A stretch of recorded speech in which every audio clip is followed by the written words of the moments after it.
With great pleasure, joining me now is House Republican Whip, my friend Steve Scalise. Mr. Scalise, as always, sir, welcome back. And, you know, I'm just trying to figure out, the boss is going to meet with the windmill makers, but he won't meet with the fossil fuel CEOs who could actually solve his problem. You have to explain this to me. You know what? I have two questions for you, Steve Scalise. You have to explain this to me on industry and production grounds, and then you have to explain it to me on political grounds. I don't get either. Well, Larry, first, it's great to be with you. I wish you were still in the White House, because when you were in the White House with President Trump, we were energy independent. We knew what it took to actually not only get our country independent from foreign oil, but to lower gas prices and to create a manufacturing base where we could create millions of good jobs and rebuild our middle class. All of that was happening. And Joe Biden campaigned, and look, go back to when he was a candidate, he said he was going to stop drilling in America. He said he was going to go after the fossil fuel industry. Many of his top experts said they wanted to bankrupt the oil and gas industry. And then they set out day one, the day he took the oath of office, they set out to achieve just that, to kill American energy. And it's had a devastating impact on our middle class. The answer is real clear. You open up American energy, stop begging foreign countries. You know, he was begging Putin to produce more oil. He's going to get on Air Force One, and, you know, as he's tilting at windmills here, he's flying Air Force One to Saudi Arabia to go beg them to produce more oil. He doesn't have solar panels on Air Force One. It's jet fuel. And the price is so high, it's going to keep getting higher because they're cartels. They're monopolies. They don't want the price to be lower. If we opened up American energy and he had lease sales and he permitted pipelines and he permitted seismic data ability, if he permitted LNG exports, we would see the price lower here, and we'd be able to help our friends around the world. Our friends in Europe wouldn't have to be dependent on Russian gas. Our friends in Asia. This has global consequences, but it's crushing middle-class families, what Joe Biden has done, because he's got people running his agencies that are part of this cult religion where they just hate American energy, fossil fuel-based energy. And they're getting it from other countries. They're just not getting it from America, and it's hurting families. You know, Steve Scalise, I was talking to at least one of the participants, somebody who knows you quite well, by the way, because your name came up because it said you were coming on the show tonight. He didn't know that Biden, the president, was going to meet with the wind turbine folks. He didn't know that. He thought maybe he was out of town. There must be a reason why Biden wouldn't meet with the 7 top CEOs of America's biggest oil companies. But when he heard about it, he just said to me, he said, well, now, doesn't that just say it all?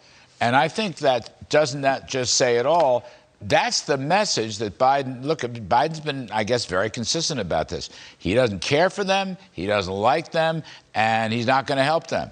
And yet, he'll go out in these press conferences, or, for example, Jennifer Granholm, who, by the way, was not insulting, okay? It was a constructive meeting, although nothing happened. She's saying, they put out this press release, Steve Scalise, the secretary made clear the administration believes it's imperative that companies bring supply online to get more gas to the pump at lower prices. Well, sounds like a good idea to me, sir. How do you do that if you can't get permits to drill, build refineries, pipeline, change the Jones? I mean, how do you do that? I mean, it's a great idea, but how does one do that? You and I know, and it's not that complicated. She could pick up the phone, and more importantly, Joe Biden should pick up the phone call and call his Secretary of Interior and say, issue a lease sale. He canceled the lease sale, by the way, Larry. It was Joe Biden who did that, and it's a violation of law. There's lawsuits going on right now where the courts have said he needs to move forward with the lease sale, and he won't do it. He can also approve permits. There's at least 4 LNG export facility permits on his desk that he won't approve, and these have been on the desk for over a year. Privately funded, multi-billion-dollar projects that would create great American jobs, high-paying jobs, producing energy in America, sending it to our friends across the country and the globe to lower energy costs, and he won't approve any of those. So he's the one stopping it. He blames everybody. He's blaming oil companies. He blames Putin. He blamed the pandemic.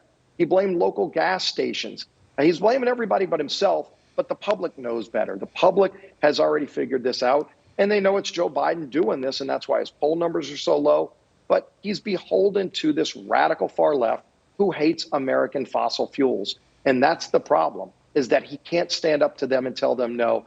So he demonizes everybody else and crushes middle-class families with high gas prices, high home electricity prices, because we haven't even talked about that. This is having a ripple effect on the ability to manufacture and the ability to heat your home in the summer and cool your home in the summer and heat your home in the winter. It's jacking up those prices, too, on families. You know, it just, I mean, I'm not smart enough. I don't understand politics. You understand politics.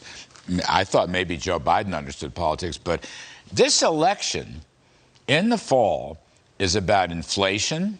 It's about gas prices, about grocery prices. I mean, I know there's other issues, and the border and all kinds of issues, parental control in the schools and so forth, and these CRT cancel culture fights. But you know what? I think the number one issue is inflation, and that is to say gasoline at the pump, which is damaging everybody. And Steve Scalise, the number one issue, inflation, leads to the number two issue, which is recession. Now, do you think Biden doesn't get this? I mean, he doesn't understand this. So he's going to stay rigidly in the Greenie camp.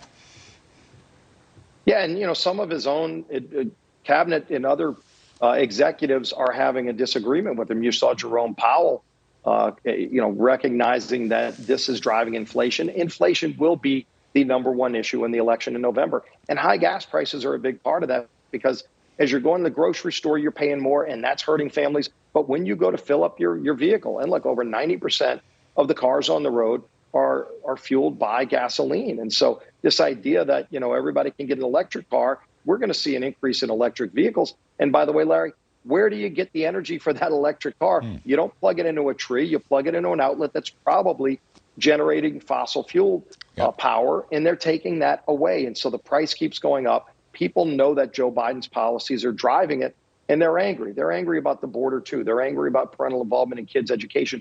All those things work against Joe Biden, and he keeps going down that road.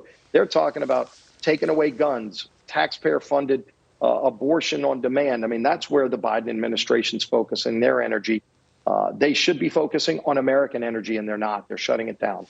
You know, Steve Scalise, just the last one. I appreciate your time very much, as always. Look, these high prices, $100 plus oil, and of course $5 gasoline, but $100 world oil price. We are still financing the Russian war machine in Ukraine.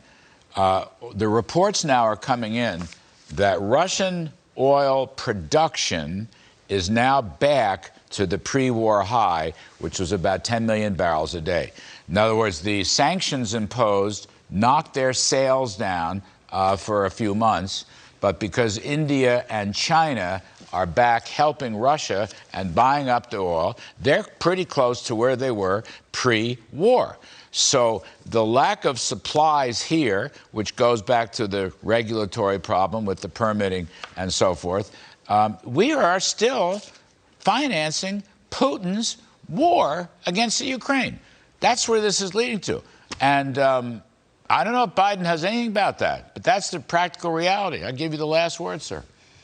Yeah, Larry, and unfortunately what you're pointing out is correct. And we've been talking about this for a few months now. Joe Biden's policies are helping fund Vladimir Putin's war against Ukraine. Before the invasion, Putin was making about $700 million a day selling his oil to America and Europe.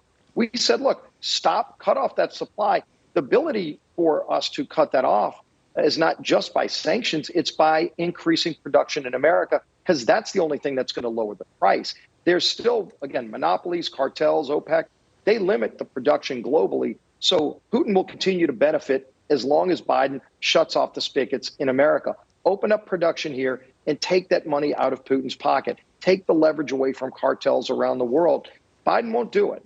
He'll get on an airplane and go beg dictators. He's begged Putin. He's begged Iran, Venezuela, and now Saudi to produce more. But he keeps saying no to American energy. And I think that's what's got Americans irate the most. They know the answer is right here below our feet. Unlike the 70s, where there really wasn't the technology to go increase production in America. Today we do. It's American technology that figured this out, and it's Joe Biden who shut it down. And we make the cleanest fuels in the world. The cleanest lowest carbon fuels. Emissions in the world for That's energy right. is right here. We That's should be right. making more in America, not less. Mr. Steve Scalise, House Republican Whip, we thank you, sir, leading the cavalry towards Great November. being with you. Yes, sir. Thanks very, very much. Thanks, Larry.